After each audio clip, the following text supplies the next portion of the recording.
All right, welcome back to another Wednesday training. And this week, I'm going to be talking all about cell phones and how they are causing a huge distraction in our lives, how they're probably the leading cause of mental illness. And what I'm referring to really is anxiety, depression. And I'm going to talk about in this training the 4 harms of what cell phones are doing and actually taking away from you and your life. It's probably, as a relationship expert and coach and someone who helps men and women build unshakable marriages and deeper connection with their kids, this is probably the number one thing I hear from wives, that they wish they could just take their husband's cell phone and throw it out the window.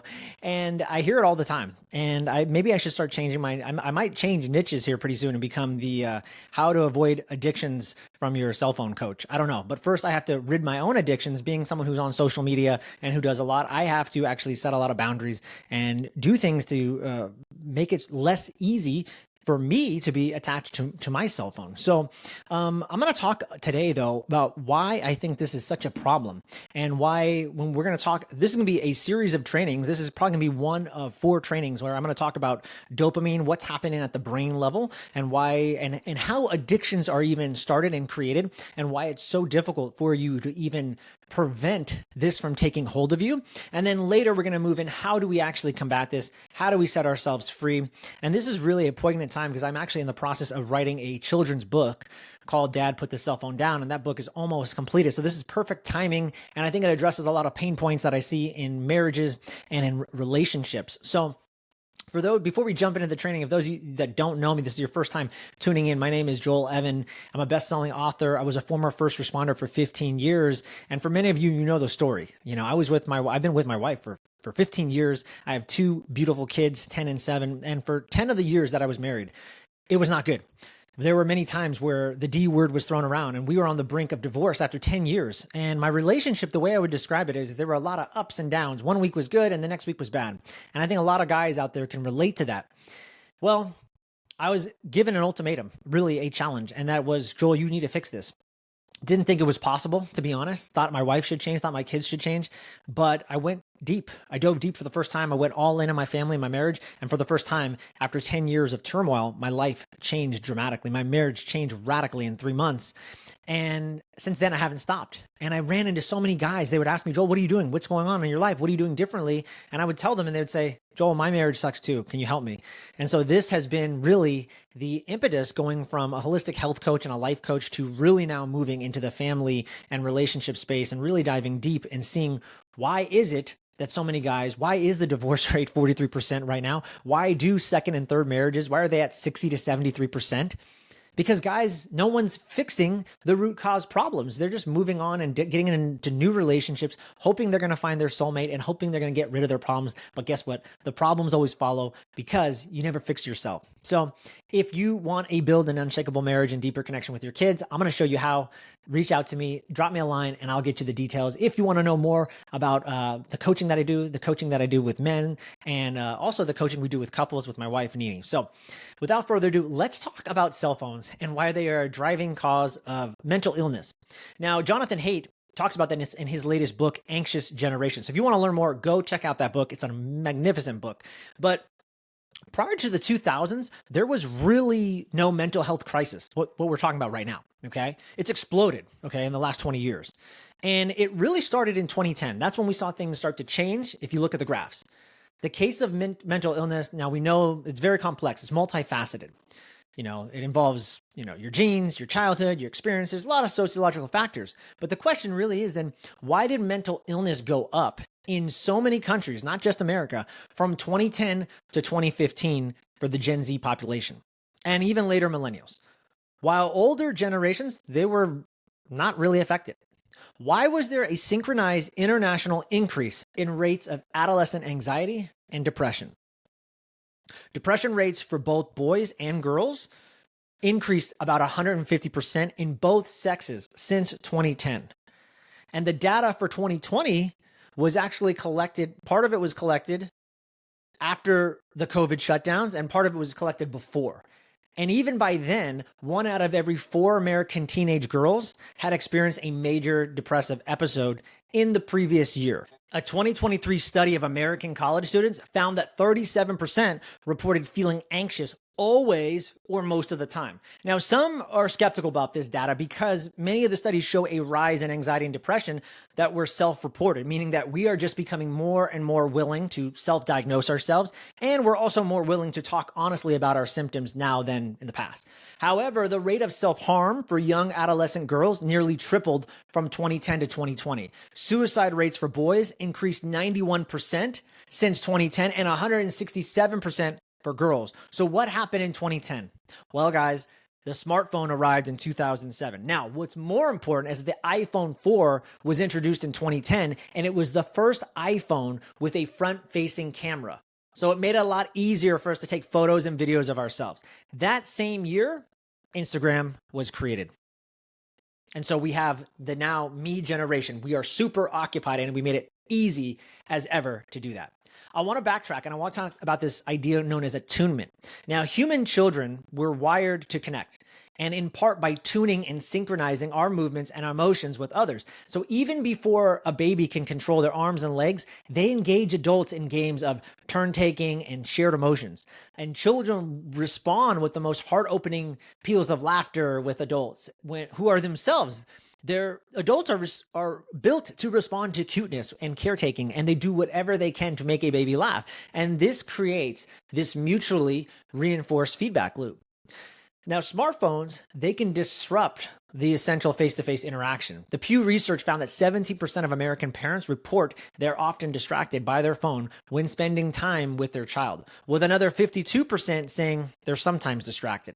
Now, I'm going to go into the 4 harms that make up cell phone addiction and what is happening to you guys. You may not even be aware.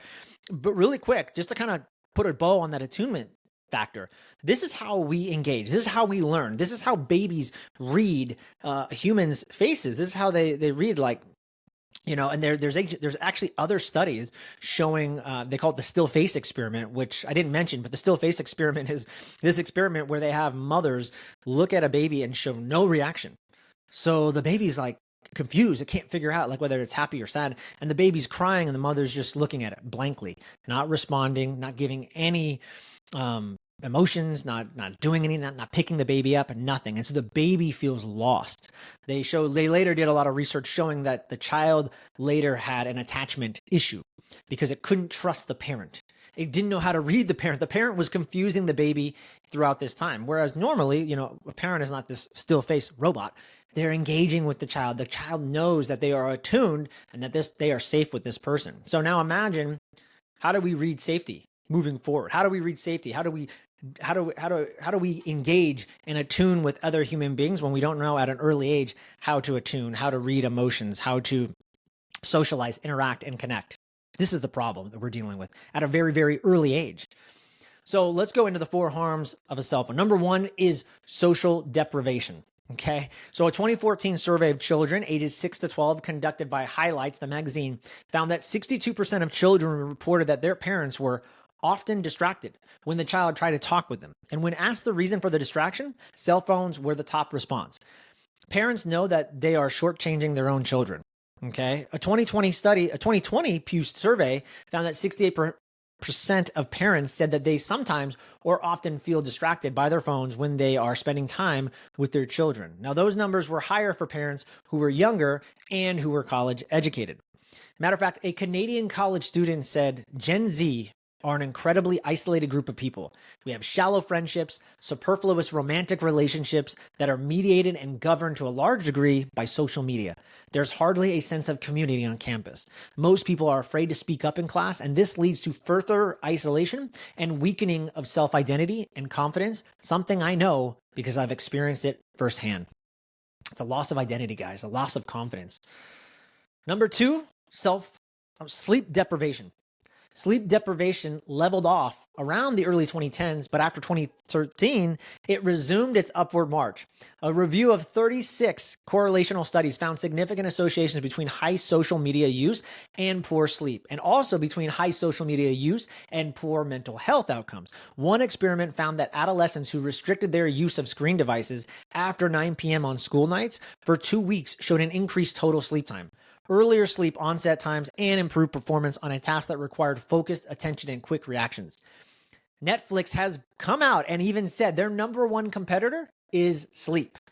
A 2020 study found that greater sleep disturbance and shorter total sleep time were associated with greater internalizing scores, which include depression, as well as greater externalizing scores, which include aggression and other antisocial actions associated with a lack of impulse control. Sleep is probably one of the biggest ones. We talk about this a lot. When you're not getting good sleep, your prefrontal cortex, the part of the brain that is used for making executive decision making, logical decisions, shuts down. If you're getting less than 5.5 hours of sleep, so just imagine if you're getting fragmented sleep, or it's just not good sleep. Talk a lot about this with the first responder community. They're not getting healthy sleep. After a while, you go 3 days in a row, 5.5 hours of sleep. We show such a limited ability in the prefrontal cortex, which leads to cravings, impulse control, bad decision-making throughout the long term. And you're just not getting that deep restorative sleep, of course. And so sleep, lack of sleep, I just had Lieutenant Colonel David Grossman on my podcast. We were talking about this. The podcast hasn't released, but when people are sleep deprived, we also see suicide rates go up. So it's no surprise, again, these mental health illnesses, coming back to that, could be a result of lack of sleep. Your cell phone has a ton of blue light, guys. The blue light is the number one thing that's keeping you up. It's giving a signal to the brain to stay awake, not to shut down. We've never been bombarded by so much technology and lights in our life. People go to bed with the TV on. This blue light is the same light that's in the sun earliest in the morning. That blue light triggers our body and says, hey, it's time to wake up. Let's actually release cortisol. Cortisol is your stress hormone. Well, in a balanced amount, cortisol is a good thing. It gets us up in the morning to go and get up, but not at night. So if you got cortisol spiking at night, guess what? You might get a second wind and tell your body, hey, it's time to stay up. It's time to go again. This is why we're seeing such a sleep epidemic. Number 3, the big thing is attention fragmentation, okay? Cell phones actually make you stupid. Let me explain. The average number of notifications that a young person gets on a regular day is about 192 alerts per day, according to one study. In another study, researchers brought college students into the lab and they randomly assigned them to do certain tasks. The first group was told they had to leave their bag and put the phone out in the entry room of the lab. Okay. The second group was told keep their phone with them in their pocket or bag. And the third group had to put their phone on their desk next to them. They then handed the students and they made them complete tasks. And then they tested their fluid intelligence and working memory capacity, such as by solving math problems while also remembering a string of letters. And what they found was that the performance was best when phones were left in the other room and worst when phones were visible, with pocketed phones being kind of in between. The effect was bigger for heavy users. And the article was titled Brain Drain: The Mere Presence of One's Own Smartphone Reduces Available Cognitive Capacity. And now the last big harm that cell phones do for you is addiction. When an action is followed by a good outcome, such as gaining food or relieving pain or just achieving a goal, certain brain circuits get involved with learning, and this is a release of what we call dopamine. This is a neurotransmitter most centrally involved in feelings of pleasure and pain. And the release of dopamine, it feels good. And so we register it in our consciousness. We tell our brains like, oh yeah, I want more of that. But it's not just a passive reward that satisfies us and reduces our craving. Rather, dopamine circuits, they're centrally involved in wanting, as in, ooh, that feels great. I want more. So when you eat a potato chip, you get a small hit of dopamine, which is why you then want a second one, even more, and then you wanted the first one. So social media platforms, they've figured this habit dopamine loop out, if you will, and they've hacked it. Similar to like a gambler in a slot machine, whether you win or lose, you're going to keep playing because the pleasure motivates you to keep going. And so the loop is very simple. It starts with an external trigger, such as a notification on your phone that someone commented on one of your posts. Step 2 of the habit, and there's 4 steps. Step 2, the action step occurs. You've been notified, and now you're touching the notification to bring up the app. Well, let's just say Instagram. Step 3, you're rewarded for opening the app and getting a like or getting a reward, but only sometimes. And this is known as a variable reward because you're going to find sometimes you get expressions of praise or friendship and sometimes you don't. And the last step is an investment. Humans can be offered ways to put themselves just a little bit out there in terms of the app so that it makes it even more important for them. So filling out your profile, posting photos of yourself, purchasing badges, all these things. At this point, after the investment, the trigger for the next round of behavior, it becomes internal. So you no longer need a push notification to call you over to Instagram. So after maybe reading a difficult passage in a textbook, the idea pops in your head, I wonder what's going on if anybody's commented on my photo that I posted 20 minutes ago. Anna Lemke, who I interviewed on my podcast, and she's a prolific author of dopamine research and addiction research. She also wrote the book Dopamine Nation. She said that in the 2010s, she observed teenagers who had digital addictions. This was like the first time she even seen it. She never even heard of it before. So it was around 2010. And she said, like people with heroin and cocaine addictions, those addicted to their digital activities found that nothing feels good anymore when they were not doing their preferred activity. And the reason is that the brain adapts to long periods of elevated dopamine by changing itself in a variety of ways to maintain that homeostasis. And so the most important adaptation is by downregulating dopamine transmission. The user needs to increase the dosage now of the same drug to get that pleasure back.